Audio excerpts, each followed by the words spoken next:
Thank you very much. My name is Tim. I'm an alcoholic. Since we all seem to be saying dates of sobriety, I'm going to say mine, which is the 24th of July, 1993. Um, um, I don't have anything to say, although I'm rather hoping that my higher power does. I have no particular axe to grind today.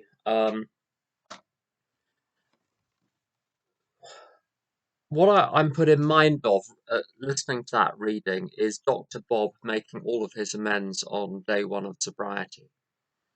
Uh, in fact, having to make amends in order to stop relapsing. Um, Now, I don't think that should be read as an injunction to newcomers to go and read, to go and take step 9 on day one. Because Dr. Bob had been in a spiritual program for a number of years, but that spiritual program didn't involve stopping drinking, at least not as its core element. Um, and he then meets Bill, and the two notions of stopping drinking forever because you have to, because you're an alcoholic, and there's no way you're going to ever maintain um, moderate drinking or sobriety on your own without God. That gets put together with the spiritual program of action. And what it says in the big book is uh, this price of sobriety seemed high on the basis suggested, and he wasn't willing to pay the price in step 9 until he had to do that in order to stay sober. Um, for me, really being utterly painstaking about step 9. I was a number of years sober before I really, really went through the past with a very, very fine tooth comb. But the first time through the steps, I was reasonably thorough. I was thorough in line with the level of my consciousness. So as far as I was concerned, I'd done a complete job. There was nothing in my consciousness that I felt I needed to make amends for, which I hadn't. My consciousness expanded after that. I realized that there were more things. Unfortunately, I built up more things I needed to make amends for. But I needed to grab hold of the AA program very, very firmly, grab hold of all parts of it to stop relapsing. So Dr. Bob's missing piece was step 9. My missing piece was the whole thing. I was attending meetings, and the fact was there were plenty of people around me who were staying sober just on attending meetings and chit-chatting in cafes after meetings. Now that does work for a lot of people for a while, but I had the fortune really to have gone to uh, the same group pretty much every Friday for the first 8 years. Then I was living abroad for 2 years. Then for another 4 years, I was back there. And occasionally now, I come across people who were in that group with me in the first few years. And it wasn't a strong group from a sort of step point of view, but it was cohesive socially. So lots of people still know where everyone else is and where people ended up. And I have to say, this isn't a scientific observation, it's about as close as I can get. But the only people of us who are still around 30 years later who haven't slipped in the meantime were the absolute ultra-orthodox hardliners about the steps. Everyone else drank again. Most died. I wish that wasn't the case, but unfortunately it is. It's a slow burn though. There are people that we know who drank after 10, 15, 20 years. A number of people died sober as well. But again, it was the people at the extreme end. There's a phrase that one needs to be in the middle of the AA bed. I sort of know what that means. That to be in the thick of it in AA is a very good thing. But I think a better image is to be in the school bus, sitting at the front with the teachers who are a little dull, and most of what they say goes over your head. But you're not sitting on the back seats, sticking chewing gum in people's hair and drinking vodka.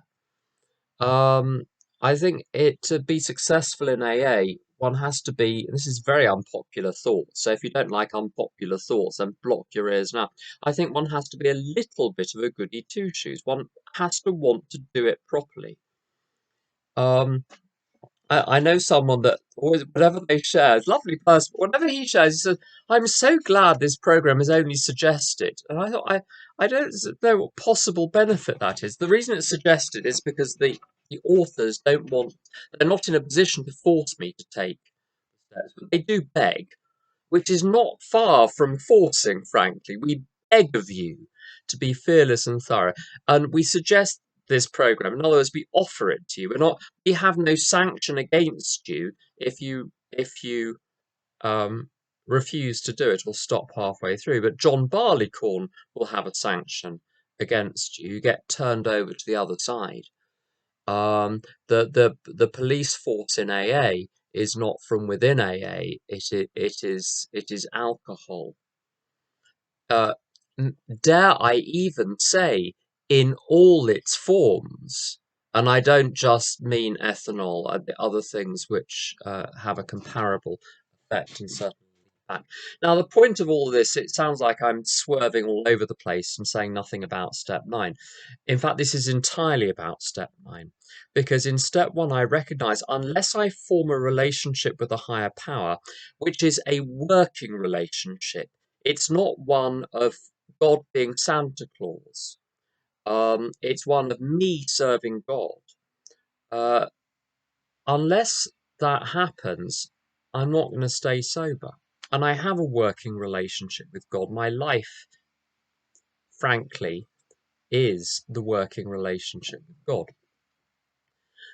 But one can't simply take up that occupation. There needs to be a burning away of everything else. And the process of the first 9 steps is not a process of constructing something. I know some people will object, well, we're constructing an arch through which we shall walk a free man, as it says in the big book. But that's a metaphor for what is happening. What is really happening is destruction, is disillusionment. And the great disillusionment in step 9, I'll give you 2 examples. Um, the first one was how relatively insignificant I was in the lives of almost everyone I made amends to, and how much more significant I was in the lives of the people that genuinely loved me, although I never believed or trusted it at the time. Both of those were significant shocks. The second thing which has come out of it, particularly with family members, making amends to them did require conversations. Being British, these were low-key, undramatic, very much unlike the conversations you'll see in Hallmark films or on Channel 5. Those conversations were had, but the real amend is the follow-through, sometimes for decades. And when I look back over the last 3 decades, the point of my life, I don't think has been work and career and all of those things. I don't think it is up there at all. That's at the level of eating square meals and sleeping 8 hours a night. The important thing is the relationships with family, which were enabled by making amends. And I think this is the point about amends. Until the past is cleared away by a sincere admission of what my wrongs are, and then having it revealed to me how those wrongs really affected people, people simply were not going to trust me. And this is the disillusionment, the fantasy structures of my life. People talk about building castles in the air and moving into them. These fantasy structures were swept away. Not really in steps 4 and 5. That shook the foundations. It was step 9, which really brought everything brought reality home. I thudded as I thumped back down to ground level with step 9 the first time, and in particular the second major run through step 9 at around 15 years, when I dotted all the I's and crossed all the T's, and uh, looked for every book on my shelf which hadn't been bought by me in a bookshop. Even all those little things one picks up, which sticky little fingers enable one to acquire, which we think no one will notice the loss of that.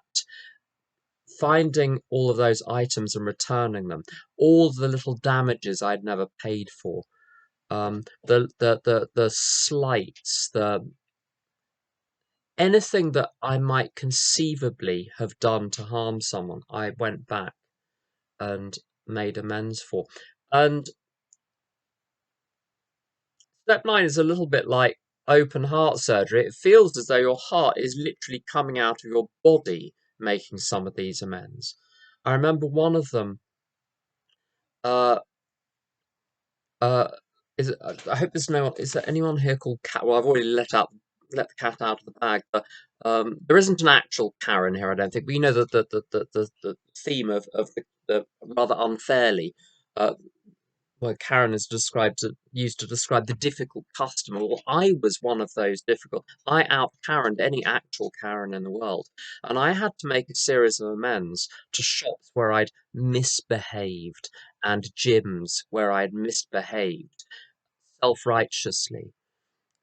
Unimaginable to those that know me that I could conceivably be self-righteous. And the way I, largely fearless, frankly, in social situations, would feel my heart beating against my sternum, having to face seeing people who knew me steel themselves for me as I was about to open my mouth, wondering what the hell is coming down the tubes this time, and then relaxing when, for the first time, it was actually an apology. I came face to face with the monstrous business end of my behaviour, and it takes the wind out of your sails. It certainly did with mine. The purpose of step 9 is, I believe, to bring about humility and a sincere abandonment to the work of serving God. Friend of mine says he imagined saying to his higher power, "Can I come into heaven?" And the higher power saying, "Marvelous, yes, absolutely. We've got a feast all ready for you." And my friend said, "Well, can I come in now?" Then the higher power says, "You've got some business to sort out first. Go and sort out your business first. Then you can come in." And you said, "Well, can I come in just and have a slice of Battenberg cake or a wheel of brie?" And God says, "No, you can't have anything until your business is sorted out."